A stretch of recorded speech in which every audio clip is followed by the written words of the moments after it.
Massive energon reading below us, Optimus! Bring us in closer, Cliffjumper. Hang on! Shockwave, I thank you for your willingness to help us. Your thanks is welcomed, Soundwave, but unnecessary. My long-lost brothers are now found, and look at the abundance of riches you have stumbled upon. We will soon be celebrating in the halls of my stronghold. Cybertron's new dawn is soon upon us. Agreed, dear brother.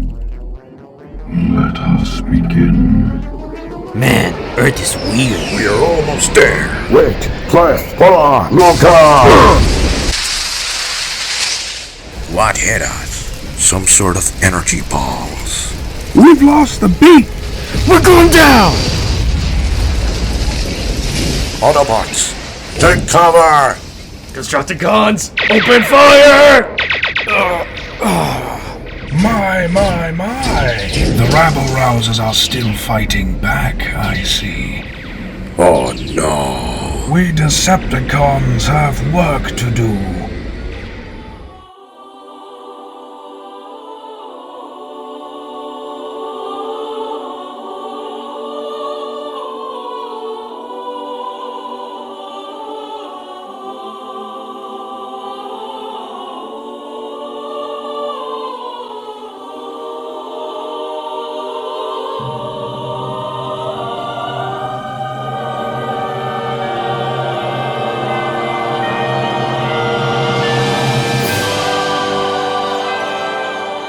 Hey guys, the Firebird is here. Issue 9 of the Transformers Skybound comics is out, and I'm bringing you my review of it. I will summarize it like always, so expect spoilers. And if you haven't seen or been caught up with the lore orientations and what's going on, I made one video going over the first arc of the series covering issues 1 to 6, an individual video for issue 7, another one for issue 8, and now I'm covering issue 9. So it's all gonna be on a playlist if you guys wanna check that out. Link to it will be in the description down below and in the comments down below. But today we are covering issue 9. This will be my review for it, so expect spoilers. And let's jump right into it.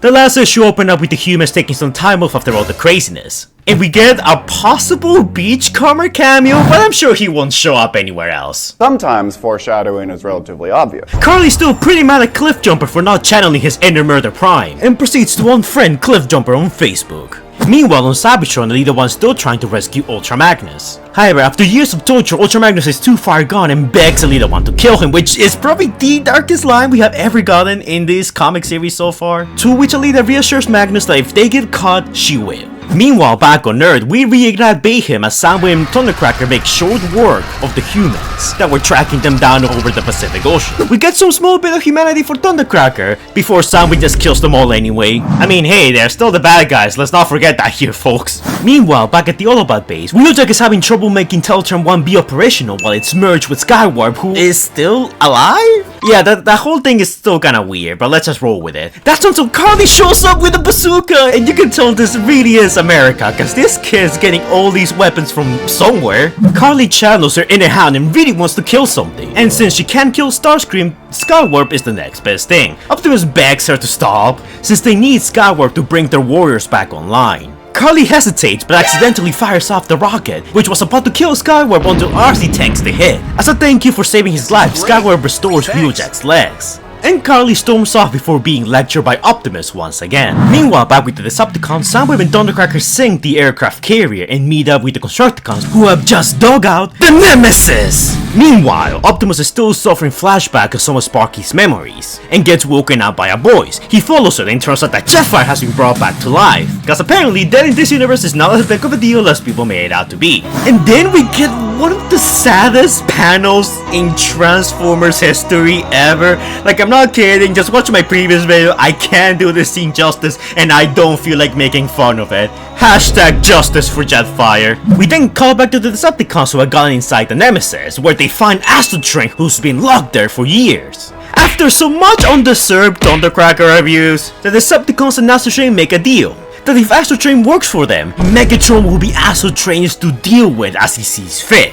However, the Nemesis re-emergence didn't go unnoticed and Optimus orders the Autobots to roll out into action. So then, all the boys, minus Wheeljack, head off to finish off the Decepticons for good. Everyone up to speed? Good. So issue 9 starts with the Autobots tracking down the Decepticons. They're getting closer and closer to the Nemesis. And then we cut to Shockwave and Soundwave having a conversation. It looks like Shockwave is pretty glad to see his Decepticon brothers again. And they start making plans to suck the Earth dry. Of resources, I mean. So it looks like Soundwave tried to concept tanker a bit with the Nemesis and deactivate the ship's space bridge, which activates a giant portal that shoots up a red light into the sky, very Dark of the Moon-esque. And the Autobots get partially hit by it, causing them to crash underwater, and right in the middle of the whole Decepticon army. And then Shockwave appears from the portal, ready to tangle, and oh my god, Cliffjumper is terrified. Like my man is just leaking lubricant just by seeing him. So a small fight ensues, and Shockwave transforms into a little gun for Soundwave to use, which I'm actually kinda surprised that they went that route, but you know, it's whatever. I've never been a big fan of Gone Shockwave or Gone Megatron, or like the whole G1, you know, big robots turning to little objects kinda thing. It's just not my cup of tea. But Soundwave gets ready to execute Cliffjumper, Sentinel Prime style. But as he pulls the trigger, it looks like Ratchet took the hit for Cliffjumper, and oh my god, look, I have to say that the art here looks really good. I keep forgetting they're underwater, but the artist did a good job reminding you, the audience, that this fight is taking place underwater. We don't exactly know if this means Ratchet is dead. It's just one of those things that Skybound comics keep on doing, in which some deaths are kind of very unclear. I mean, where is Frenzy? I'm still waiting for my man Frenzy to appear. Just before Soundwave can kill off Cliffjumper and Ratchet for good, Optimus shows up and kicks Soundwave in the face in a very weird angle, not gonna lie, causing Shockwave to de-transform. And we also get some backstory for Shockwave here. It looks like he also fought Optimus Prime in the past, and the last battle ended with Shockwave basically begging for mercy. Also, the characterization for Shockwave seems very different from what we're used to. Typically in modern media, he's very robotic, acts only based on logic and stuff like that, but this Shockwave seems to express much more emotion. He gets angry, he gets frustrated, he feels glee when shooting down Autobots. I'm not saying it's bad, I'm just saying it's an interesting take. Meanwhile, we cut back to the Girls Club plus Wheeljack in order to try and repair the machine they use in issue 5 to bring back some other warriors. Also, something I want to note here, RC's vehicle mode looks straight up sex. However, as they're reaching the dam, they start suddenly getting hit by gunfire from the humans from issue 3, and you know what, I was kinda wondering what happened to those guys. Before they can keep on shooting, Carly steps in and vouches for the Autobots. One of the humans there recognizes her, and gets the others to stop shooting. We then cut back to Spike, who's talking with one of the doctors that operated on him, and it looks like Spike might not be able to walk anymore. It looked like the bullet that grazed him hit a critical point in his spine, so it is very possible that he might never walk again. As the doctor's trying to break the news to him, the hospital gets suddenly attacked by Astrotrain. The doctor that was helping Spike begs Astrotrain not to harm the patients, and Astrotrain says that he doesn't wish to harm any lesser beings, but he's fully willing to do it to complete his mission, and demands they hand over Spike. Spike rolls out of the hospital. He's fine with being taken so long as Astrotrain doesn't hurt anyone. Astrotrain agrees and commends Spike for his bravery, before transforming into a space shuttle and flying away with him. And you know what? I kinda like how some of the Decepticons here are not being solely portrayed as bloodthirsty murderers. There's layers to their characters, and I'm really liking how the comics are developing them so far. We then cut back to the ongoing fight between the Autobots and Decepticons. The tides are turning as the Decepticons now outnumber the Autobots, and then Shockwave suplexes Optimus Prime? I had to make this a thumbnail of this video. This is awesome, okay? Like, this critically injures Optimus Prime, and Shockwave then starts gloating. We then cut back to what's going on Cybertron, and we see the Combaticons? Whoa, okay, I was not expecting that. Apparently, they were the ones who killed Elita 1's team all the way back in issue 7. And they're also starting to surround Elita and Ultra Magnus. Elita 1 is fighting desperately to stay alive, while Ultra Magnus is like, "There's no escape. The only hope is the sweet relief of death." Also, while we're at it, Elita 1 kills Vortex? Again, this comic doesn't make it easy to figure out which characters die and which ones don't. But as they're traveling across the base, they see a pink light.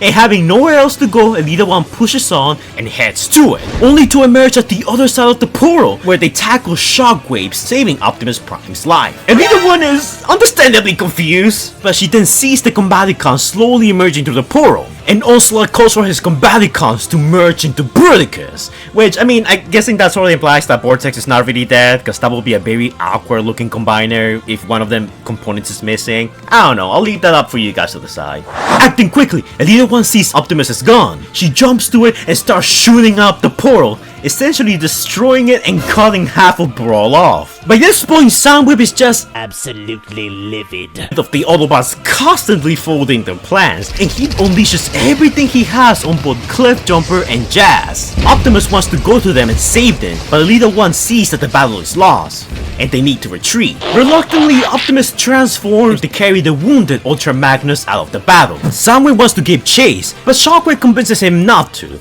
Getting the space bridge back in working order is their top priority right now. Not only that, but they see that Cliffjumper and Jazz are still alive, and Shockwave expresses an interest to use them for his experiments. And Cliffjumper and Jazz are dragged into the Nemesis. Not gonna lie, this scene right here is a bit horrifying. We then cut back to Spike, who's being flown over to the Decepticons by Astrotrain. But just as Astrotrain is explaining this, he's hit by an EMP grenade, which knocks him out of the sky and into a beach. Spike hears a voice calling out to him. He turns around confused to see who his rescuer is, and it's none other than Beachcomber, who says he's here to rescue him. And that's pretty much where this whole issue ends. So just like we speculated last month, this issue was very action heavy. We saw the Autobots and Decepticons duke it out underwater, which was a nice change of pace. It's a setting that we don't usually see a lot of Transformers fights take place in.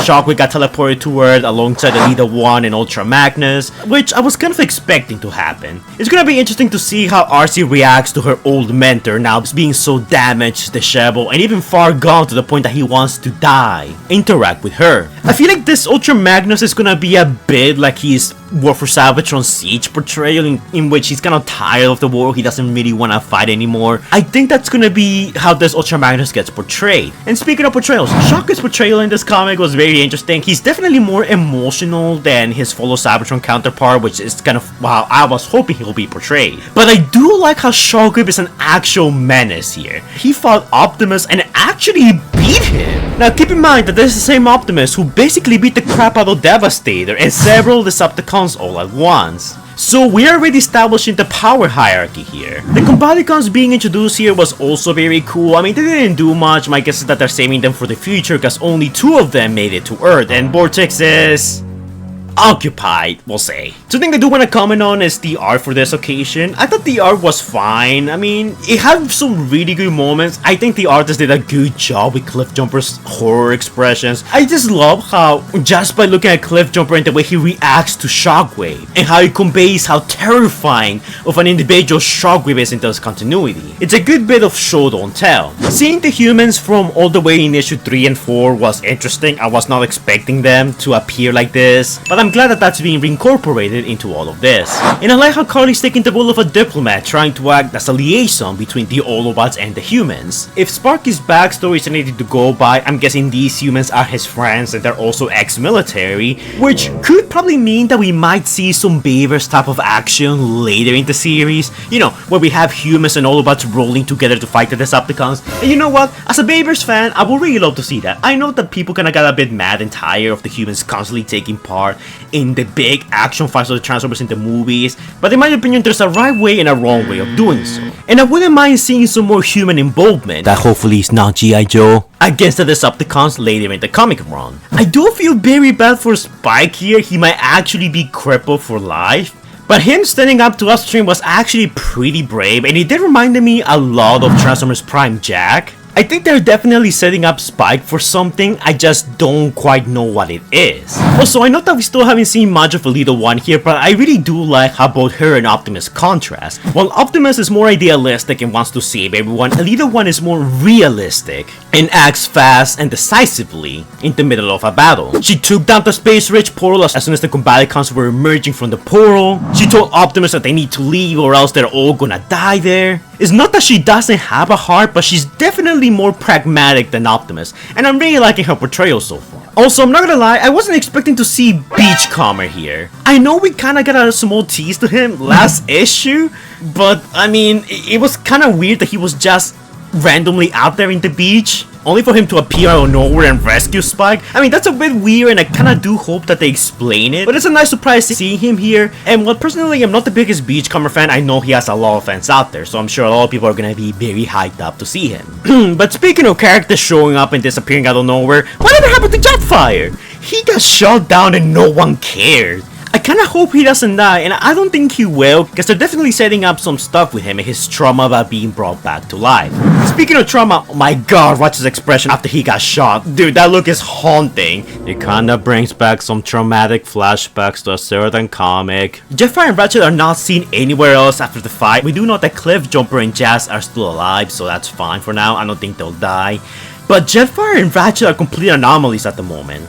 In a way, this is something that frustrates me about the comics, but it's something that I also really like about it, because it always keeps you on your toes. You never know who's gonna bite the bullet next, and it leaves a lot of room for interpretation and speculation, which is what I try to do in these videos. Something that I wasn't a fan of was Shockwave transforming into a tiny gun. I mean, I know people really do like the G1 Transformers turning into small guns thingy. I've never been a big fan of the mass shifting as a concept. Like, it's fine when it's, you know, a somewhat large robot turning into a somewhat smaller vehicle, like Transformers Prime RC. Like, I'm fine to stretch it to that degree, but when it's something ridiculous like Megatron, a gigantic robot turning into a little gun for a human to hold, when it's something extreme like that, that's where I have a bit of a problem with. But again, that's just a me issue. Also, I thought the art was fine this time around. There were some really good panels here, but there were also some very awkward panels here and there. This issue was very action heavy, and but we did get some really cool glimpses of certain characters and their characterizations, such as Alita 1, Astrotrain, and a few others. I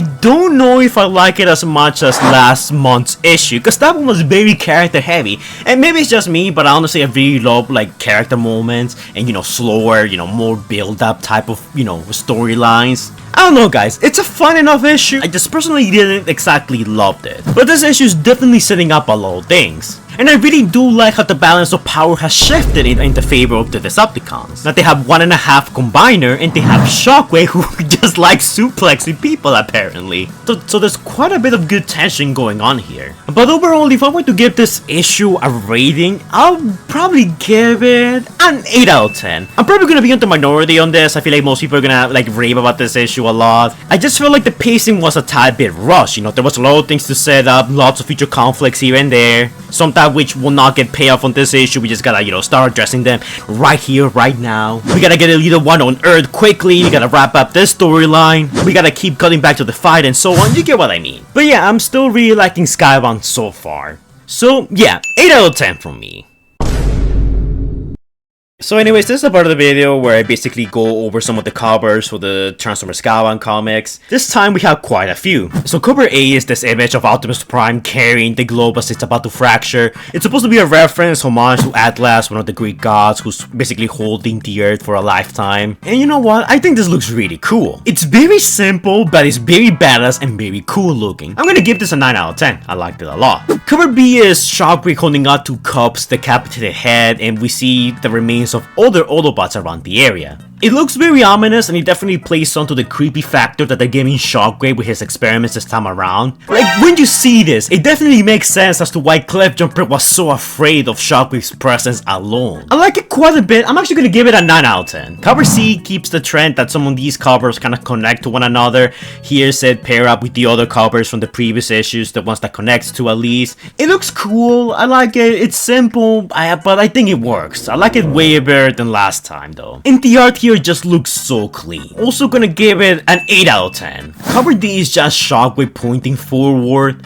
as we see a wave of energy under him. I mean, it looks cool. The art style here definitely does remind me a lot of the early issues of the Skybound comics. And I love how just by looking at this, you can feel Shockwave moving. You can feel, like, you know, the readiness and the motion through some of the lines here. It's honestly really cool despite it being so simple. Still, I'm gonna give it an 8 out of 10. I feel like I'm giving a lot of stuff 8 out of 10 in this video. Cover E is this one of the Combaticons standing over Optimus Prime's arm. I love the perspective here, and for some reason I can't find this image anywhere in Google Images. I don't know if the artwork has been released online or anything just yet. Just by what I can make out of, it looks cool, it's fine, it's whatever. I mean, it's simple, I think it works. The Combaticons do look pretty badass here, but in all honesty, it's probably the weakest out of all the covers so far. So I'm gonna give it a 7 out of 10. In cover F, I think it's the Energon Universe Anniversary cover, in which we see Optimus, Starscream, a bunch of other, characters from the Energon Universe on the same page, such as the G.I. Joe and a few others. And you know what? It's cute. I genuinely like it. And if you like, the Energon Universe as a whole and not just the Transformers Skybound comics, then, I feel like this is something that's gonna speak to you. But personally, I don't like G.I. Joe, and I don't care about anything else that's not the Transformers in the Energon Universe. So to me, that really doesn't appeal to me. And the artwork here kind of looks cute. It's kind of cartoony, sort of goofy. I like it, but it's just not my cup of tea. So I'm gonna give it a 7 out of 10.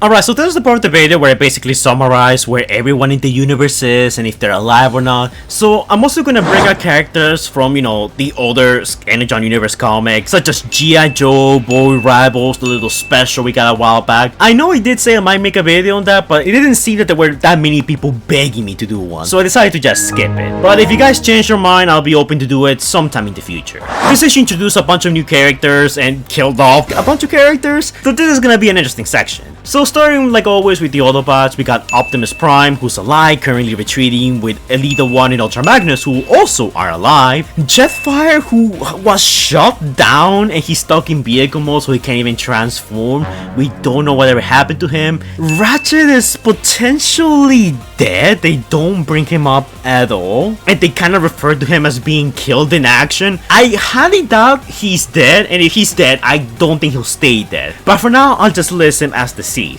Jazz and Cliffjumper are currently MIA because they just got kidnapped by the Decepticons, and they're probably going to be experimented on very painfully by Shockwave. RC and Wheeljack are currently with Carly and heading into the dam. Beachcomber's alive. He kind of showed out of nowhere and rescued Spike. I'm sure it will get explained next issue, but it's always nice to see more Autobots. Then we have Brawn, who had been killed in action as of the Energon Universe special by Megatron. Really sucks for all the 5 Brawn fans. Then we have Springer, who's currently alive in the Boy Rivals comic.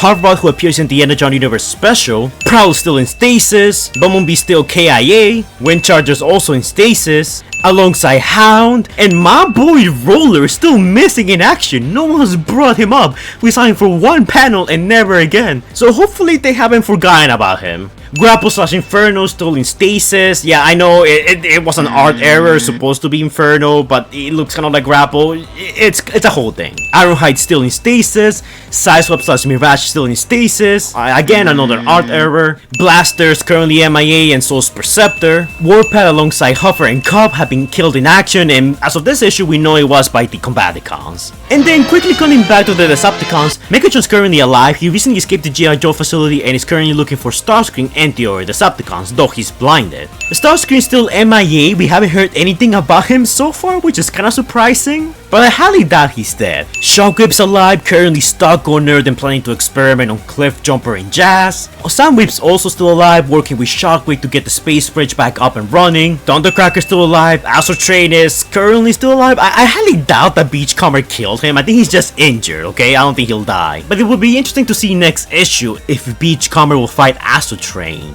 Onslaught's still alive. He's currently stuck on Earth. Swindle's still alive. He's currently stuck on Cybertron. Blastoff's also still alive, currently also stuck on Cybertron. And then we got Vortex, the unlucky Combaticon who got shot in the face by Leader 1. But then again, Onslaught did call for him to combine, so I kinda think he's just maybe knocked out. I mean, we've seen people in the comics be shot and survive or be shot and brought back, so I don't think Vortex will stay dead for long if he really is dead. Bro is also still alive, though only half of him because he got chopped off in half by the Space Bridge Portal, 2007 Jazz style. Skywarp's also still alive, probably just left at the Autobot base all by himself, currently just being wall furniture. Then we got Scavenger, Scrapper, Mixmaster, Hook, Longhole, and Bone Crusher. Rumble's also still alive, though we haven't seen him. Laserbeak's also still alive, though we haven't seen him, and Rabbit's still alive, though we haven't seen him still, even though his revival kinda got teased a few issues ago.